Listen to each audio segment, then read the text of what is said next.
Prestemos atenção à forma como o Evangelho desta segunda-feira é introduzido, que é Marcos 9, 14-29. Começa com as seguintes palavras.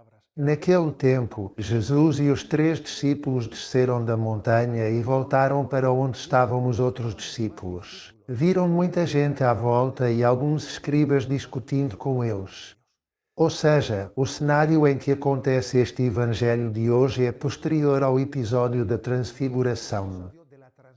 Jesus tinha subido ao alto de uma montanha com 3 discípulos próximos dele, Pedro, Tiago e João, e tinham sido testemunhas de um momento de glória no alto daquela montanha.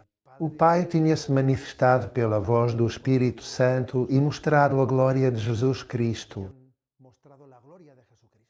Após esse momento de glória, desceram daquela montanha e encontraram a dura realidade de que os discípulos estavam discutindo com os escribas, porque aconteceu que um pai tinha trazido o seu filho possuído por um demónio, que o tinha deixado mudo e o estava atormentando.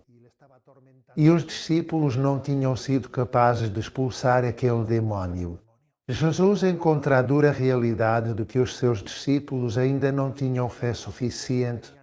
Percebe? E não estavam a rezar o suficiente. Por que não conseguimos expulsá-lo? Perguntarão no final os discípulos. Porque não rezaram o suficiente? Então, Jesus indigna-se, irrita-se, chama-os de geração incrédula. E este episódio lembra-nos que quando Moisés desceu do Monte Sinai, depois de ter estado lá aqueles 40 dias, naquela nuvem onde se manifestava a glória de Deus e eram entregues as tábuas da aliança, desceu até ao pé do Monte Sinai e encontrou o povo com o coração endurecido. Estavam a adorar um bezerro de ouro.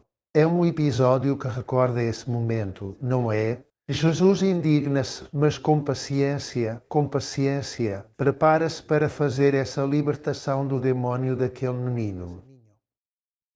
O pai daquele menino diz-lhe, se podes fazer alguma coisa, tem compaixão. Se posso, pergunta Jesus, tudo é possível para quem tem fé. E atenção ao que esse pai pede, diz, eu creio, mas ajuda a minha falta de fé.